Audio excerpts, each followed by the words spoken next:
Roberto Mancini menertawai Australia karena hasil imbang melawan Indonesia. Jadi kayaknya memang hasil seri yang dialami Arab Saudi dengan Indonesia kemarin cukup menyisakan rasa-rasa pedih yang cukup mendalam bagi Roberto Mancini dan para pendukungnya. Karena terbukti kayaknya Roberto Mancini masih gagal move on. Kenapa Indonesia itu bisa nahan imbang Arab Saudi? Kenapa Arab Saudi itu belum bisa menang gitu lawan Indonesia yang notabene dari segi ranking itu sangat jauh. Ya bayangkan peringkat 50-an dengan lawan 130-an itu kan bagaikan langit dan bumi. Tapi gagal menang. Kalau tadi mainnya di Gelora Bung Karno mungkin wajar ya gagal menang. Ini mainnya di Jeddah di kandangnya Arab Saudi. Dan pelatihnya sekelas Roberto Mancini. Dan pemainnya yang sudah bermain dengan Ronaldo. Pemain-pemain yang sudah bermain di liga teratas daripada Arab Saudi. Yang sudah main dengan Sadio Mane. Baik itu juga si Safik yang di Al Ahly ya. Tapi belum bisa mengalahkan Indonesia. Yang notabene ada pemain Liga 1. Dan ada juga pemain yang dari pemain abroad sih ya, pemain memang yang bermain di Liga Belanda ataupun Liga Italia, tapi kan tidak menyeluruh gitu. Nah, tapi yang mesti kita cermati di sini adalah komentar daripada Roberto Mancini. Dia tuh bilang kayak gini. Jika ada tim yang merasa terampil, mungkin tanyakan saja kepada Australia. Lihat dan rasakan bagaimana rasanya dibuat frustasi oleh tim yang awalnya dianggap remeh. Nah, ini jelas saja mungkin karena kegundahan daripada Mancini juga. Yang mengatakan seakan-akan bilang kayak gini ke Australia. Nah, udah kau tengok kan Australia kan? Itulah, kau pikir mudah ngalahkan Indonesia. Kami kemarin kami seri lawan Indonesia. Ya itulah yang kami rasakan. Yang kau rasakan sekarang ini, itulah yang kami rasakan sama Indonesia saat itu. Mungkin itulah kata-kata yang mungkin dikatakan Mancini kepada Australia saat ini guys. Atas hasil, pertama ini kan lagi jumpa pers nih Mancini, jumpa pers baru Mancini setelah main lawan Cina lawan Arab Saudi. Saat itu menang Arab Saudi 2-1. Bayangkan, main lawan Cina di kandang Cina 10 pemain.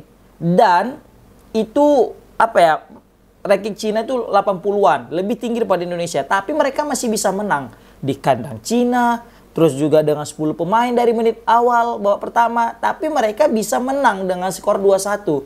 Nah, ini lawan tim yang maaf katanya baru pertama kali masuk round 3 yang belum pernah main di Piala Dunia. Kalau Cina udah pernah main ya di Piala Dunia. Begitu juga yang belum pernah punya prestasi di Piala AFF.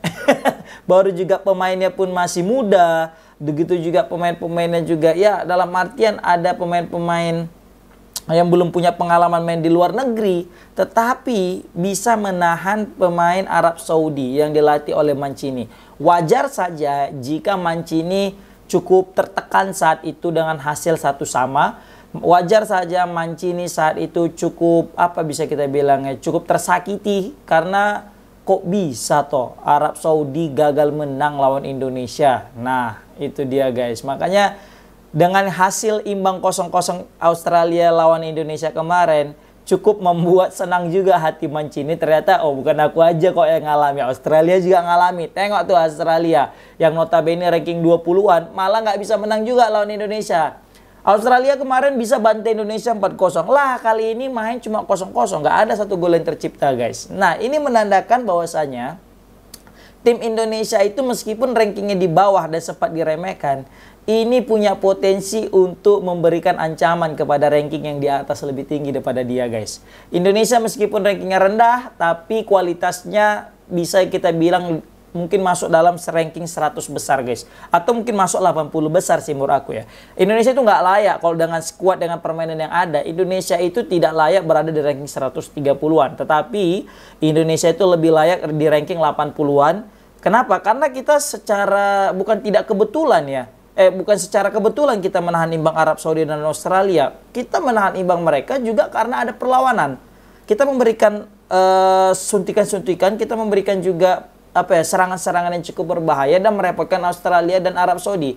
Ini menandakan kita tidak hanya bisa menahan imbang kedua negara tersebut dengan hasil dengan dengan keberuntungan. Kita juga melakukan dengan skema permainan yang baik, guys. Makanya kita masih bisa menahan imbang.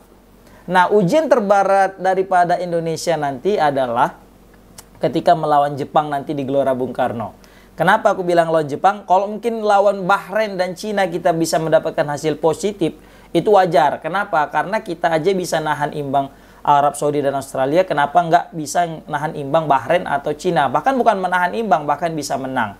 Tapi kalau misalnya kita bisa mendapatkan hasil positif ketika menghadapi Jepang nantinya, nah ini baru pencapaian yang luar biasa. Kenapa? Karena bayangkan Jepang di 2 pertandingan awal ini kerjanya cuma membantai-bantai dan membantai. Padahal dia itu main di kandang lawan, yaitu di kandang Bahrain yang baru saja menang melawan Australia di pertandingan pertama, malah membantai Bahrain dengan skor yang cukup telak, yaitu 5-0. Ingat, ini mainnya di kandang Bahrain, bukan di Jepang. Tapi mereka bisa menang 5-0. Di pertandingan pertama mereka lebih gila lagi, mereka membantai China.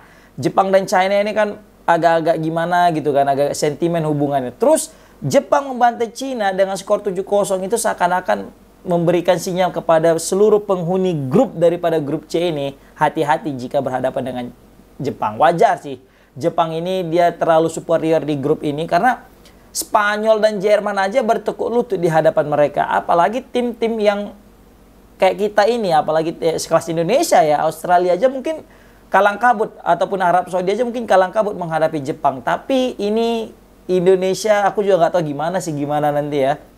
Nah, makanya aku bilang, kalau Indonesia bisa ya menahan imbang daripada Australia, menahan imbang daripada Jepang nantinya, maka ini merupakan hasil yang sangat-sangat luar biasa. Kenapa?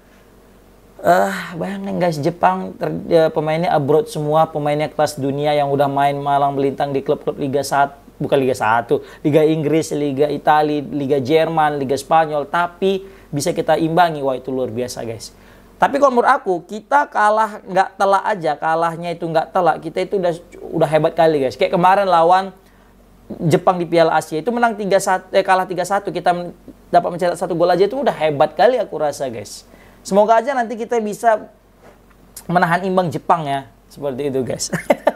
Tapi yang jelas kita kembali lagi ke Mancini tadi, ya itulah isi hati Mancini yang seakan-akan mengatakan ya bahwasanya Australia juga pun merasakan apa yang Arab Saudi rasakan. Kenapa?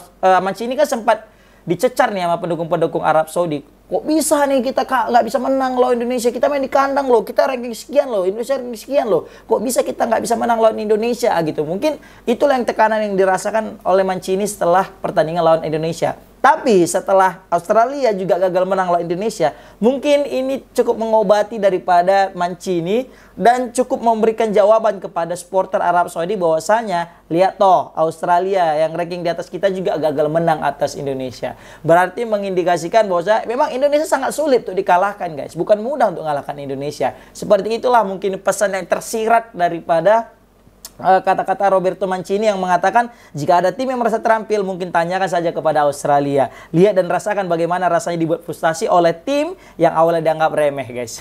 Dan itu terlihat betul saja. Dan terbukti ya, pemain Australia yang sempat kontroversi ya, dia memberikan komentar tentang lihat tuh Indonesia setelah seri dengan kita, dia nyanyi buat lingkaran dan seakan-akan mereka merasakan kemenangan. Padahal itu nggak tahu dia bahwasanya itu ritual kita yang sering kita lakukan, tradisi ya, kalau misalnya kita sudah bertanding kan gitu kan. Tapi aku dengar dia sudah minta maaf melalui Instastory-nya. Ya wajar, itu karena memang saking frustasinya lah dia dengan hasil yang dia dapatkan karena tidak bisa mendapatkan 3 poin di kandang Indonesia guys. Oke, thank you so much. Komen di kolom komentar gimana menurut kalian tentang komentar Mancini ini. Assalamualaikum warahmatullahi wabarakatuh.